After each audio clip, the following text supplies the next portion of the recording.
guys, it's Gavin here from Gsport again, and today in this video we're going to have a look at some wiring examples and more specifically some wiring connections.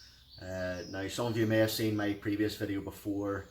I think it was titled Thermostat Rant, and at one stage in that video I also mentioned about people who would use the small Scotch clips for making wiring connections and how much of a headache that can be.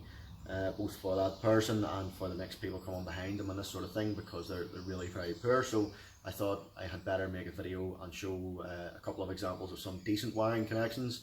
Now I'm sure there are people out there who will still do it even better than this again, in the likes of all the military spec wiring harnesses and all that sort of stuff. But these wiring connections that I'm going to show you today should suffice for pretty much everything there that you need to do. If you just keep in mind a few basic principles and that sort of stuff, you should make some good solid wiring connections that will last, and there'll be no issues with them later on. So I have a couple of things here set up. I'll show you. Let me just reposition this camera here. Okay, so I just paused that so I could reposition the camera there. So yeah, what I'm going to show you is, first of all, we'll look at some tools. Again, you've got your basic wire cutters, simple sort of stuff. I have two different sets of ratchet crimpers here. This is the basic ratchet crimper type, and the only difference really is the jaws. These are the ones that I would use for the likes of your standard sort of spade connections and all that sort of stuff. You know, the plastic. Sorry, you can see it better in the camera there. You know, the plastic covered connections and that type of thing. You usually see them yellow, red and blue and all that sort of stuff, for spade terminals and that type of thing, and these will give a proper connection for the spade terminal. These other ones here, again, same sort of thing, ratchet crimpers. These have a slightly different, you may not be able to see it probably on the camera. I'll just see if I can show you there. So they have a slightly different connection on them. You can see right up in there in the teeth. They actually fold over the crimp join. But again, I'll show you that in a second in the video. And again, a set of wire strippers, simple stuff. So yeah, previously we had the Scotch clips there, and they weren't that great. Now, if anybody's looking to buy tools, this set here, this was just a cheap set. I pretty much keep these in here pretty much all the time, because I have my other set there which does everything else that I need. But these did come with, again I'll show you, there are some additional jaws that you can screw in there for different types of connections. Again, these ones are the same as the other black set I have there, and other different various crimp joins there. So that one set will actually do everything, everything that I'm going to show you, at least anyway. So a couple of different wiring joins that I use. The strongest one that I can recommend are these. Really simple, basic. You can see there, sorry, let me see if I can focus here. You can see the wall of these wee joins are quite thick, so they're fairly strong. They're not, I've seen a lot of crimp joiners that are quite thin. You'll see these on the inside, if you can actually see there, are quite thin, although these do still work fairly well. I use both of these in conjunction depending on the thickness of the wire that I'm joining and how many wires and you know, I'm splicing them together and that sort of stuff. And these are another option. I don't really like to use these, but I have used them and they're fine. These are a solder shrink connector. So this little part in the middle here is actually a little ring of solder. The two blue rings on either side they sort of melt to seal the solder in the middle. So what will happen is you will heat this with a heat gun, and again I'll show you this. You heat it with a heat gun, the outside rings will melt in and form a seal on the sheath of the wire, and after that you keep on heating, and eventually the solder will melt and the wire will join. So But they're handy enough job. You don't require any crimp connections or anything like those, and the whole thing is a heat shrink tube, so they're a good job.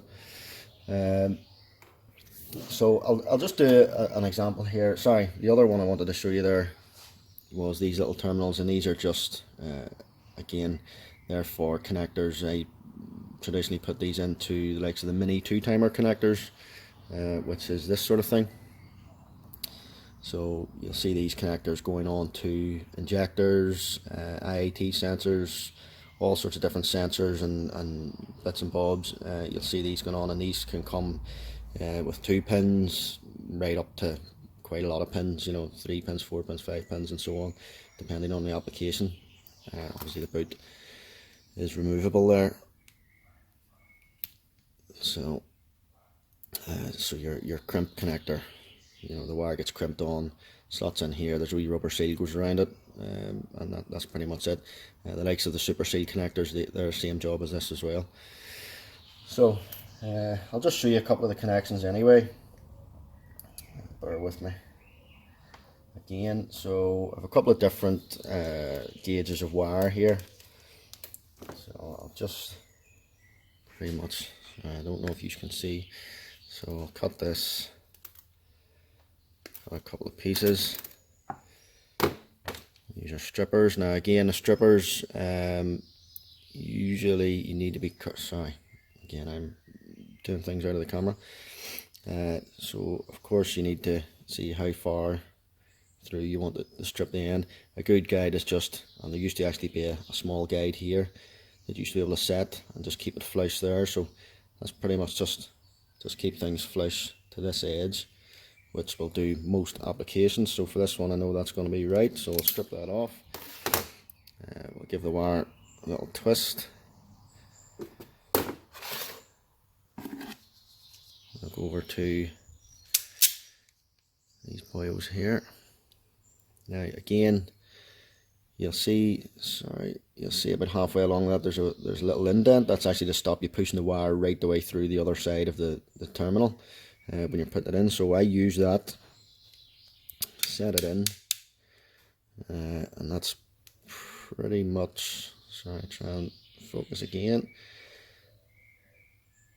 I'll just have it poking out there slightly, and that's pretty much where I would crimp that. Again, just need to be careful. Feed your wire in. Now, these are quite hard. I mean, it does take 2 hands to crimp these, which gives you a good indication of how strong they are. And again, there's your final crimp there. Now that's not coming out. I mean, it will not come out. So what I'll do is I'll pop the crimp on the other side. Oh, sorry, I need to strip the wire first, don't I? It's all well and good when you're doing it in practice, but doing it in front of a video, your mind's on other things. So I'll just pop this in here.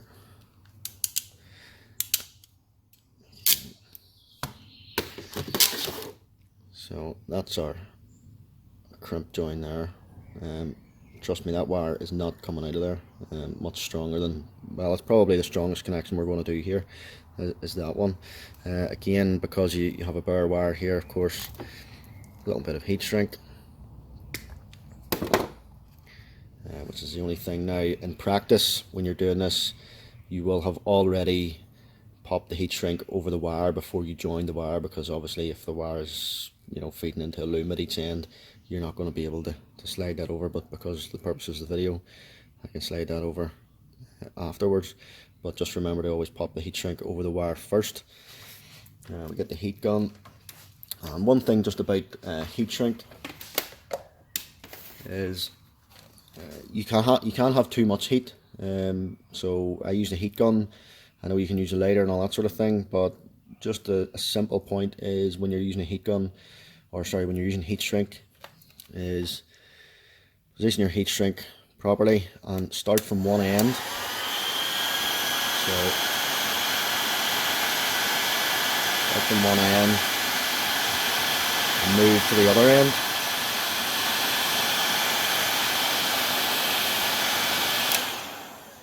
And the reason you want to go from one end to the other is just to let any air escape. So you don't want to heat shrink this end and heat shrink this end and then have a big air bubble in the middle.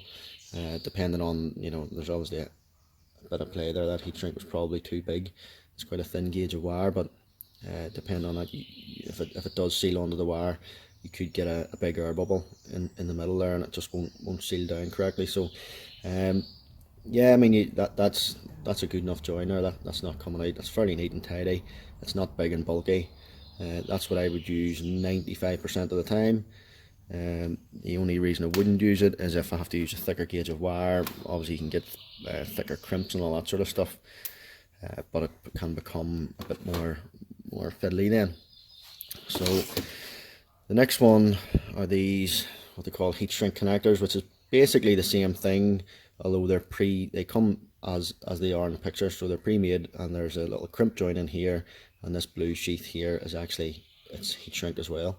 So you just do the same thing, although you use the different crimpers.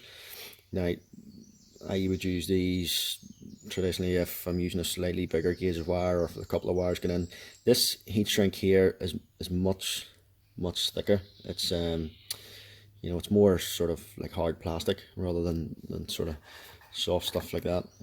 So in that case, I treat it pretty much as a normal crimp join, you know, like a spade connector join.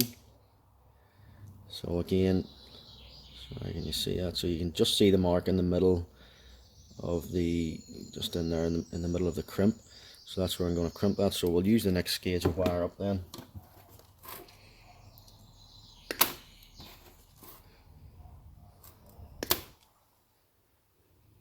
So let's refocus that again. Strip a couple of bits off again. Just strip about that much off.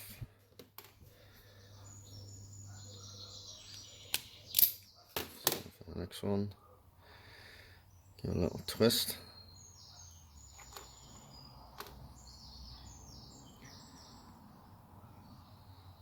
Twisting the wire, you may ask why you're twisting the wire. When you crimp the wire down, if the strands aren't if the strands aren't twisted, the strands, they find it easier just to spread out, so your crimp joint isn't just quite as strong, so you twist them as best as possible. So when you crimp onto this wire, the strands don't want to flatten out. They want to essentially keep in their shape, so it makes a stronger join. Again, so you have to feed this right through. As you try and get all the strands of the wire, and you don't want any stray strands there. There's one side.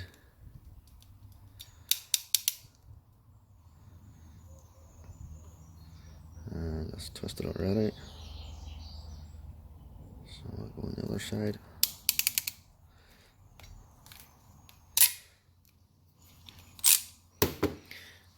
Okay, so that's our crimp join done.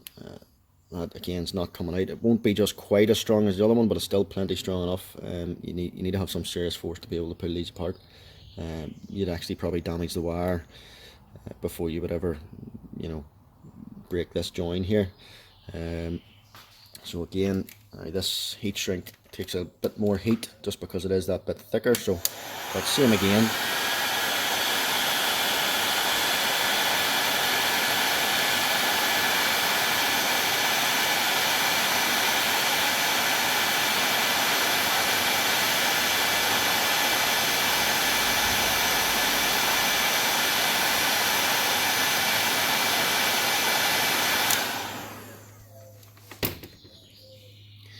So there's our join there, fairly neat. You'll see as well on the end here.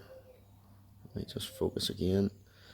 The autofocus in this camera is not that great, but you'll see in the end here, actually seeping out is a little bit of glue coming out the end of that join there, which is a good thing. So these are glue lined heat shrink, and you see on the other end the same sort of thing. So these are actually glue lined, which creates a good seal in there. So that'll essentially will be waterproof, you know, and it just helps with the strength as well. So That's another join. These oils here, again, I'll try and focus that again. Camera's doing good today. It must be the heat. It's not used to it. So yeah, these are basically just solder shrink connectors, so no crimping required for these at all, and they are handy to have. There are situations where you can use them over the crimp joints and this sort of stuff, although I'd still always prefer the crimp joint over a solder joint, simply because the extra heat required to solder a wire, probably more so when you're using a soldering iron, which you don't use for these, can make the wire brittle and so on, and where the solder stops, the wire can bend, and it just creates a weak point in the wire. It's not great. So these are, I'll use the thicker gauge of wire. The thicker the gauge of wire with these, the longer you need to heat them, so it's not ideal. So let's chop that in the middle there as well. So let's strip now, and these again were before. Sorry, let's focus again there, camera. Yep. So again, where before we were bringing it, you know, the strip was going to be stripped, say about so much. So you're coming out about here, about flush with the end of the stripper jaws there. So we want to take it, go a bit further. So I just sort of have my markings. I use this rivet here to use as a marking. So I'll go to about that, because it's a thick gauge of wire. We want to take an extra bit. And the reason we want to take an extra bit on this is because we're going to twist the wires together. So we want an extra bit of wire to play with. This can be fiddly the first time you do it, so again, this is quite a thick gauge of wire, so it's going to make it a bit more difficult as well. So we'll twist these together, and I'll just bring my other hand round. So what you want to do is cross these over like this, pinch one side, so you're pinching these wires here. Excuse my dirty fingernails, mechanic's life, eh? And twist. So you want to take this and twist it round the wire like so. Yeah, and then once that side's done, you can pinch that side. Again, I'm looking through the camera to do this, so I'll twist that one round like so. And so that is our, try again, Gavin. That essentially will be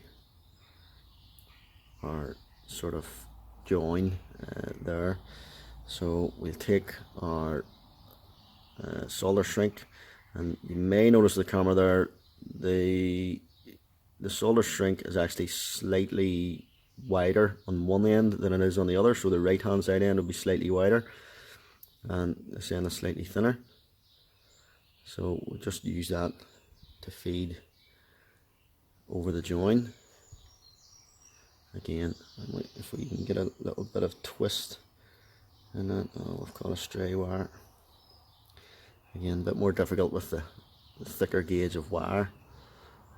This is better with thinner gauge because it's also easier to heat. So we'll just be careful here, we'll twist it as we're going over. So obviously you want to position the solder in the middle of the join, and the blue seals on either side. So I'll get that, and once my hands can stop shaking, I'll get the heat gun out. So let me just refocus that again. And as I say, if you watch here, you'll see, sorry, our wires popped out there.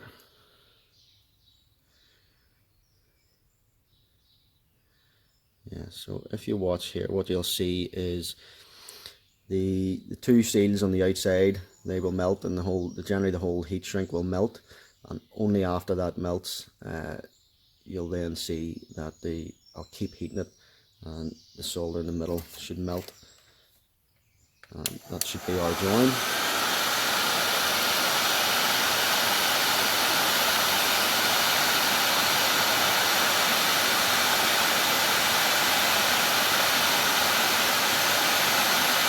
Just keep the heat on here. You can see the solder starting to heat there. Now what you want to keep your eye out for is the solder will actually spread its way through the wire. You can see it just popping out the left there.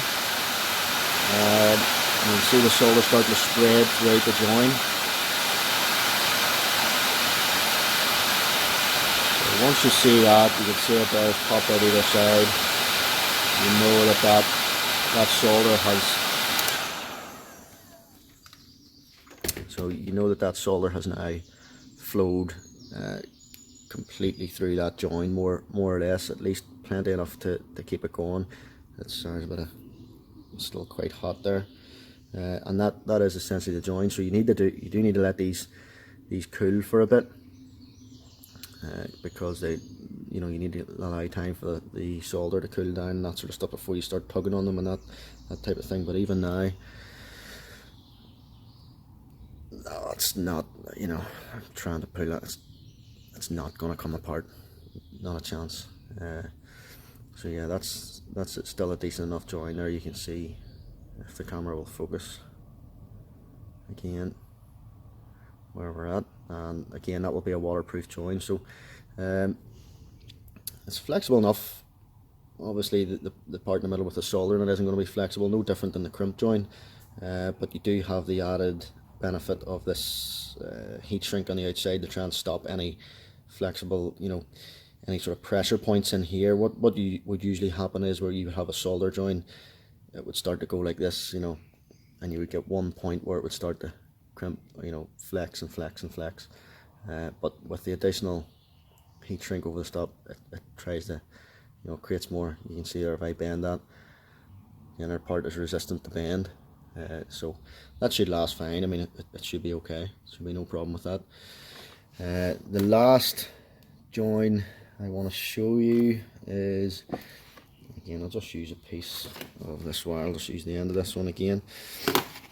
Sorry, I should show you the crimp again first. Sorry, is this oil here. So I'll just show you how to crimp this. No point in putting it into the connector yet, because these can go sort of horizontally or vertically, if you know what I mean, depending on the sensor or whatever it is you're connecting it to. So there's no point in putting this in yet. But again, on this one, where we used slightly more bare wire, on this one I would actually use a touch less. The reason being is because we only need a small area. So I try that again, Gavin. Oh, I don't know, I've got a fresh piece of wire here because I've pulled and stretched on that one. So we don't actually have any wire in there because I've pulled and stretched on it and tugged on it for the purposes of the video. This doesn't usually happen. So yeah, so slightly less. That's better. So I just get the focus again here. To keep changing the focus again, we'll twist the wire, and we will go back to our yellow crimpers. So again, you see in the sorry, let me bring them around this way. In the top of the crimpers, you can see where that crimp joint will actually, the tails will fold over on itself. This is exactly what we want. And you'll also see that in there is a larger diameter radius and then a smaller diameter radius. So that is for our larger tails and our smaller tails. So the larger tails there on the right, which would be, sorry, this side here, they will crimp the sheath of the wire as well, and the part in the middle there, again, I'm looking through the camera so my hands are all over the place, it will crimp the actual the wire, the copper wire. So I'll show you this. You need to put this join, that's maybe a better way to show it. So you don't want it out here, you don't want it in here. You want that gap there, right on the line. So you can see the line there in the jaws. So that's where you want the gap. So you don't want it too far back, too far out. You want it right here. So you need to, what I would do is position this and close my jaws down onto the crimp joint, and then once you have that sort of in position, then you can insert the wire and you can complete the crimp then. So again, I'm doing this again. These come in different sizes, hence the different jaws, so bear with me just until I get this in properly. Yeah, there we are. So you'll see I have the crimp joint in there. It's in position, ready to go. Let's see the other side. It's just poking out there, so none of that end is going to be crimped. And you can also see on the underside, sorry, there's just, you might see there's a tiny little tab there, so when you push this joint on the underside, it pokes sort of down that way. When you push this joint into the connector itself, into the Mini 2 timer, you can see it there. That's what keeps it in basically. So you need to make sure when you're handling the thing that you don't damage that, pull it out or push it in or anything. It needs to be about that angle, so when you slot it in, and you will actually hear it click into place, and that's it in position then. So again, bear with me just to get this wire in properly, and you feed it through. Have a look at the other side, crimp that down. And sorry. So there you can see now that actually hasn't fully crimped home there on the sheath. You can see it's still a bit loose, so I could probably go to the next set of jaws down, the next smaller set, and just crimp that on home. The wire joint is fine, it's crimped in, so that's not going to come off. So I could probably just crimp this down. Again, it's not, you know, it's not absolutely vital to do that, but just sort of, you know, better practice. That's what I would do, is just crimp that on home. Sorry, let me try that again. Oh, we've went completely out of focus there now. Hold on, that's better. So yeah, that's the last crimp joint. Obviously you would have a small rubber seal that would go over and sit over here, especially in the super seal connectors, because they're supposed to be waterproof and everything else. So there's a little small rubber donut that just sits over there, and then you slot the wire in, and that's pretty much it. I don't think there are any other major joins. I mean, the usual spade connectors again is the same process as one of these, you know, and just your standard sort of spade connector that you would see most places. Is the exact same as one of these, albeit you don't need to heat shrink afterwards. The other things there I just wanted to mention is a couple of things that we do with wiring harnesses and looms. It's just protection. Now this is simple stuff here. It's just a plastic overbraid. Oh sorry, I'm a bit cut already there. So this stuff we can use when we're making harnesses. It's quite flexible. It's not the most protective of things, but it looks fairly tidy and keeps things neat and just holds your cables together and all that sort of stuff. It's handy for routing, you know, harnesses and looms in different places and not having 10 separate different wires everywhere. Again, a bit of thought needs to go in when you're using this, because obviously quite often you need to position this overbraid over the cables before you make any joins or put any connectors on the end of the wire, all that sort of stuff. So, but it can be used. It's fairly cheap, easy to get. Another one we use for more so for protection purposes, and this is an old piece, it's a bit grubby, is this, sorry, yeah, this is actually a Kevlar braid. I can't even remember where I bought this, but I have a big box of it in there. This stuff opens up so you can slide it over the wire, you know, wrap it around the wire at any stage, wrap it around harnesses. It comes again in various different diameters, and this is Kevlar, this stuff, so you can cut this and everything. I mean, you're not going to get through it, you know. It'll take you to you know, you can take a Stanley knife to it, and it's hard to cut. It's very difficult stuff, so it's good for protecting. Plus, depending on the size of the wire you get, usually the braid will wrap around it, you know, at least once, if not twice, because it actually rolls up inside, so you get it like double the protection. And again, you can just put a bit of tape around it, or of course, there's Charlie just interrupts the video there. Charlie, he must be barking at the trees or something. So anyway, I'll cut the video.